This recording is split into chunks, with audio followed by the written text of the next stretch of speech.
বাংলাদেশের ম্যাক্সিমাম মানুষের শরীরে ইনফ্লামেশনের মাত্রা বেশি পাওয়া যায়, অর্থাৎ প্রদাহ বেশি থাকে। শরীরের দীর্ঘস্থায়ী অতিরিক্ত প্রদাহ অত্যন্ত ক্ষতিকর।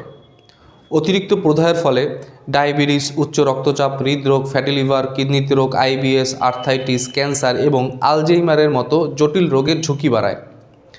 এবং যারা বলে বাতের ব্যথা, গাঁটে ব্যথা, জয়েন্টে ব্যথা, হজমের সমস্যা সহ বিভিন্ন ব্যথায় আক্রান্ত, তাদের শরীরেও প্রদাহের মাত্রা বেশি পাওয়া যায়। সি রিঅ্যাক্টিভ প্রোটিন অর্থাৎ সিআরপি টেস্ট করে বডির দীর্ঘস্থায়ী প্রদাহজনিত রোগের মাত্রা সম্পর্কে জানা যায়। আপনি চাইলেই দুটি উপায়ে আপনার শরীরের প্রদাহের মাত্রা কমাতে পারেন। এক, বডিতে প্রদাহ বাড়ার অনেকগুলো কারণ আছে, সেই কারণগুলি আগে দূর করতে হবে। দুই, প্রদাহ বাড়ার কারণগুলি দূর করার সাথে সাথে কিছু ভালো অভ্যাস গ্রহণ করতে হবে। তাহলে এক নম্বর কি, বডিতে প্রদাহ বাড়ার অনেকগুলো কারণ আছে, সেই কারণগুলি আগে দূর করতে হবে। বডিতে প্রদাহ বাড়ার উল্লেখযোগ্য 9টি কারণ হলো, এক নম্বর হচ্ছে জাঙ্ক ফুড ও প্রসেস ফুড। প্রসেস ফুড থেকে প্রদাহ তৈরি হয়। এই খাবারে ফাইবার ও নিউট্রিশন থাকে না, যার ফলে বডিতে ভালো ব্যাকটেরিয়া গ্রো করতে পারে না, তখন খারাপ ব্যাকটেরিয়া গ্রো করে। খাবারে ফাইবার না থাকার কারণে ইন্টেস্টাইনালের উপরে যে মিউসিন লেয়ার থাকে সেটাকে খারাপ ব্যাকটেরিয়া খেয়ে ফেলে, ফলে প্রোটেকশন চলে যায়। তখন পেটের মধ্যে প্রদাহ সৃষ্টি হয়, যেটা আইবিএস, আইবিডি সহ বিভিন্ন রোগের কারণ। তাহলে আমরা প্রসেস ফুড কীভাবে চিনব? প্রসেস ফুড হচ্ছে বাহিরে দোকানে বিক্রিত যত ধরনের প্যাকেটজাত খাবার আছে সবগুলোই হচ্ছে প্রসেস ফুড খাবার। 2 নম্বর হচ্ছে কেমিক্যাল ফুড। সূর্যমুখী তেল, ভুট্টা, রাইস ব্রান, সকল ভেজিটেবল তেল সহ সয়াবিন তেল সম্পূর্ণ কেমিক্যাল ফুড। এই সয়াবিন তেল খেলেও আপনার বডিতে প্রদাহ বাড়বে। এই তেলগুলোর পরিবর্তে রান্নায় সরিষার তেল ব্যবহার করবেন। প্রদাহ বাড়ার 3 নম্বর কারণ হচ্ছে মেডিসিন। সকল অ্যালোপ্যাথি মেডিসিন কেমিক্যাল দিয়ে তৈরি, এতে বডিতে প্রদাহ হবেই। বিশেষ করে যারা দীর্ঘদিন ধরে ঔষধ খাচ্ছেন, যেমন ডায়াবেটিসের রোগী, হার্টের রোগী, ফ্যাটি লিভারের রোগী, উচ্চ রক্তচাপের রোগী, গ্যাস্ট্রিকের রোগী সহ যে সকল রোগে বলা হয় ঔষধ চলবে, তাদের বডিতে প্রদাহ বাড়তে বাড়তে একদিন দেখবেন লিভার, কিডনি ড্যামেজ সহ বিভিন্ন দীর্ঘমেয়াদী রোগে আক্রান্ত হচ্ছে। যখন ওষুধ কোম্পানি লোকেরা বিভিন্ন ওষুধ প্রমোশনের জন্য ডাক্তারদের ভিজিট করেন, তখন শুধু ওষুধে এটা ভালো করে, ওটা ভালো করে, কিন্তু ওই ওষুধে কী ধরনের সাইড এফেক্ট হয় বা কী ক্ষতি হতে পারে সেটা কি কখনো বলে? বা আপনারাই কি কখনো ভেবে দেখেছেন? দেখেননি। প্রাথমিক অবস্থায় ওষুধ খেতে পারেন, সেটা দোষের নয়, কিন্তু আপনি চাইলেই লাইফস্টাইল পরিবর্তনের মাধ্যমে দীর্ঘমেয়াদী ওষুধ খাওয়া থেকে বাঁচতে পারেন। 4 নাম্বার হচ্ছে পানীয়। সকল ধরনের সফট ড্রিঙ্ক কেমিক্যাল দিয়ে তৈরি, এতে প্রদাহ সৃষ্টি হয়। বাজারে বিক্রিত সকল ধরনের কোক, ফান্টা, জুস সহ বেভারেজ জাতীয় কোনো ড্রিঙ্কস খাবেন না। 5 নাম্বার হচ্ছে এনভায়রনমেন্ট। ফুসফুসে যদি ফ্রেশ অক্সিজেন না পায়, তখনও বডিতে প্রদাহ সৃষ্টি হয়। এই জন্য সবসময় চেষ্টা করবেন শহরের কোলাহল থেকে বের হয়ে একটু ভালো পরিবেশে থাকার জন্য। 6 নাম্বার হচ্ছে স্ট্রেস বা দুশ্চিন্তা।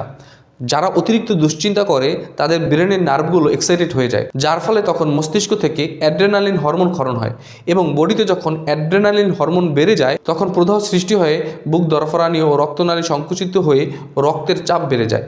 এই জন্য দুশ্চিন্তা না করে সবসময় সব কিছুতে আল্লাহর উপর ভরসা রাখবেন। বডিতে প্রদাহ বাড়ার 7 নাম্বার কারণ হচ্ছে রাতে না ঘুমানো। সঠিক সময়ে সঠিক পরিমাণে না ঘুমালে বডিতে প্রদাহ সৃষ্টি হয়। সঠিক সময় বলতে রাত 10টা থেকে রাত 3টা, এই সময় অবশ্যই গভীর ঘুমে থাকতে হবে। আর সঠিক পরিমাণ মানে হলো প্রতিনিয়ত 7 থেকে 8 ঘন্টা ঘুমাতে হবে। রাতে না ঘুমালে বডিতে স্টেরয়েড হরমোন বেশি রিলিজ হয়, যার ফলে প্রদাহ ছাড়াও বুক দরফরানি, খিটখিটে মেজাজ হয়ে যায়। প্রদাহ বাড়ার 8 নম্বর গুরুত্বপূর্ণ কারণ হচ্ছে ভিটামিন ডি কম থাকা। যাদের বডিতে ভিটামিন ডি কম, তাদের বডিতে সহজেই প্রদাহ সৃষ্টি হয়। তাই চিকিৎসকের পরামর্শ অনুযায়ী ভিটামিন ডি বাড়াতে হবে। বডিতে প্রদাহ বাড়ার সর্বশেষ 9 নম্বর কারণ হচ্ছে নাইট্রিক অক্সাইড। শরীরে নাইট্রিক অক্সাইড ঘাটতি হলে প্রদাহ সৃষ্টি হয়ে রক্তনালী সংকুচিত হয়, রক্ত সঞ্চালন কমে যায়, যা উচ্চ রক্তচাপ, হৃদরোগ, ইরেকটাইল ডিসফাংশন এবং মস্তিষ্কের কার্যক্ষমতা কমে যাওয়ার মতো মারাত্মক স্বাস্থ্য ঝুঁকি তৈরি হয়। শরীরে নাইট্রিক অক্সাইড ঘাটতির কারণ হলো শরীরচর্চার অভাব, সুষম সুস্থ খাবারের অভাব এবং স্মোকিংয়ের কারণে। যারা ধূমপান করে তাদের বডিতে নাইট্রিক অক্সাইড একেবারেই কমে যায়। শরীরে নাইট্রিক অক্সাইড বাড়ানোর জন্য খুবই কার্যকরী একটি উপায় হচ্ছে হিজামা কাপিং থেরাপি, যেটা প্রতিটা সুস্থ মানুষেরই প্রতি মাসে গ্রহণ করা উচিত। এবার শরীরের প্রদাহ দূর করার 2 নম্বর উপায় হলো কিছু ভালো অভ্যাস গ্রহণ করতে হবে। অর্থাৎ প্রথমে শরীরের প্রদাহ বাড়ে এমন কারণগুলি দূর করে এর সাথে কিছু ভালো অভ্যাস গ্রহণ করুন।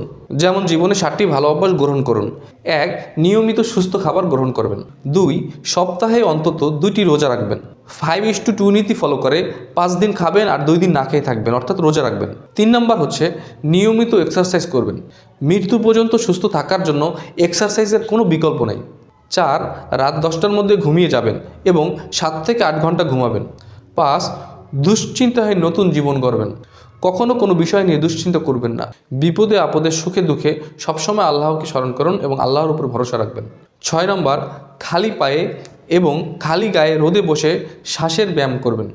এতেও প্রচুর পরিমাণ বডিতে নাইট্রিক অক্সাইড বাড়ে এবং ইনফ্লামেশন প্রদাহ কমে যায়। 7 নম্বর হচ্ছে মাসে অন্তত একবার হিজামা বা কাপিং থেরাপি করবেন, অথবা মাসে একবার না পারলেও অন্তত 3 মাসে একবার কাপিং বা হিজামা থেরাপি করবেন।